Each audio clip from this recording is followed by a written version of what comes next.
আসসালামু আলাইকুম। Welcome to রোজির রান্নাঘর। আজকে আমি আপনাদের সঙ্গে শেয়ার করছি খাসির মাংস দিয়ে বিরিয়ানি। প্রথমে আমি এখানে বেরেস্তা তুলে নিয়েছি, এই যে। এখন আমি এর মধ্যে গরম মশলা এবং জিরা ফোড়ন দিব। দেওয়ার বেশ কিছুক্ষণ পর আমি এটা একটু নাড়াচাড়া করব, করে আমি এখানে বেশ কিছু কাঁচামরিচ দিচ্ছি, চেরা কাঁচামরিচ।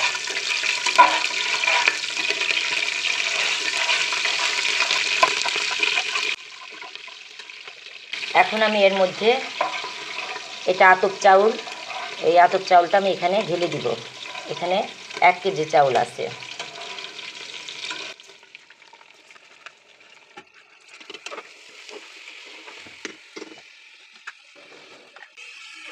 এখানে যেহেতু আমি বেরেস্তা তুলে নিয়েছি সেই জন্য আর এখানে পেঁয়াজ দিইনি। এখন আমি এর মধ্যে আদা বাটা দিব, আদা রসুন বাটা একসঙ্গে এটা আমি দিচ্ছি। তারপর আমি এর মধ্যে দিব জিরা এবং ধনিয়া পাউডার।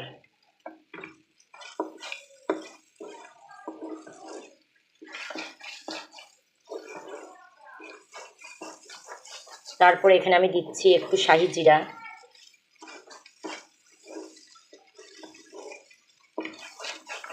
একটু জয়ফল জয়ত্রী দিয়ে আমি এটা বেশ কিছুক্ষণ নাড়াচাড়া করব। ভালোভাবে এটা আমি একটু কষিয়ে নেব। তারপর এখানে আমি দিচ্ছি পরিমাণ মতো লবণ।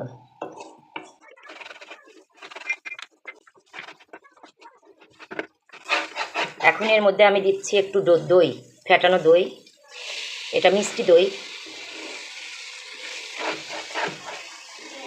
আমি এখানে মিষ্টি দইটা দিয়েছি এই জন্য যে একটু মিষ্টি মিষ্টি ভাব হবে, বিরিয়ানিটা খেতে ভালো লাগবে। এখন আমি এর মধ্যে বেশ কিছুক্ষণ কষিয়ে নিলাম। এখন আমি এর মধ্যে পানি অ্যাড করব।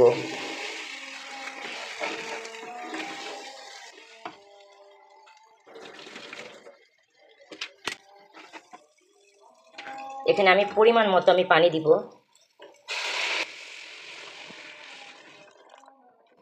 এখন এর মধ্যে আমি এই পর্যায়ে এখন আমি এর মধ্যে খাসির মাংসটা ঢেলে দিব।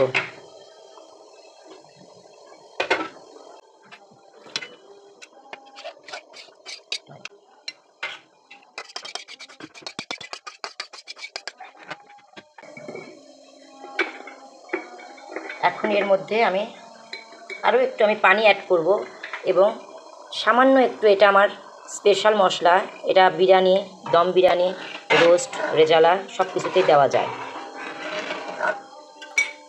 এটা আমার ঘরে তৈরি ভীষণ সুন্দর ফ্লেভার দিয়ে আরেকটু পানি অ্যাড করে এটা আমি ঢেকে দিব।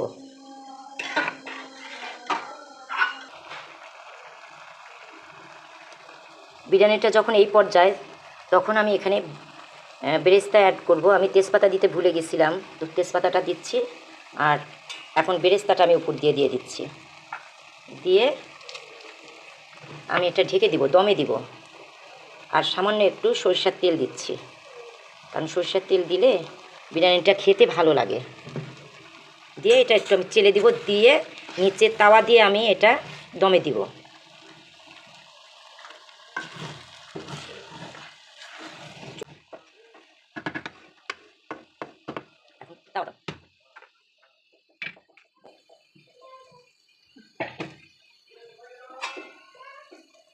এখন আমি এটা দমে দিব 10-15 মিনিট, মানে যতটুকু ফুটতে সময় লাগে আর কি।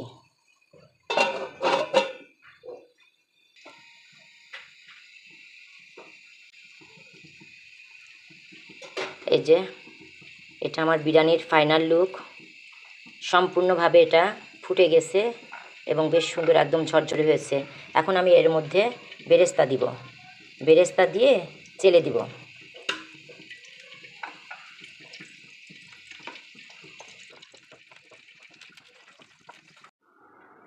এই যে আমার বিরিয়ানির ফাইনাল লুক। তো এভাবে আপনারা বিরিয়ানিটা রান্না করবেন। আমি যেভাবে তৈরি করেছি ঠিক এই একইভাবে আপনারা বিরিয়ানিটি রান্না করবেন এবং তৈরি করবেন, খেয়ে দেখবেন। তো ফেসবুক থেকে যারা আমার রান্না দেখছেন তারা প্লিজ আমার সঙ্গে থাকবেন, আমাকে একটা লাইক, কমেন্ট এবং শেয়ার করবেন, ফলো দিয়ে আমার সঙ্গে থাকবেন। আর একই নামে ইউটিউব চ্যানেলে আমার রান্না আছে, আপনারা প্লিজ সাবস্ক্রাইব করবেন। আর এই যে কতটা সুন্দর লাগছে, ভীষণ লোভনীয়। তো এভাবে আপনারা রেসিপিটি তৈরি করবেন এবং খেয়ে দেখবেন। সবাই ভালো থাকেন, সুস্থ থাকেন। আল্লাহ হাফেজ।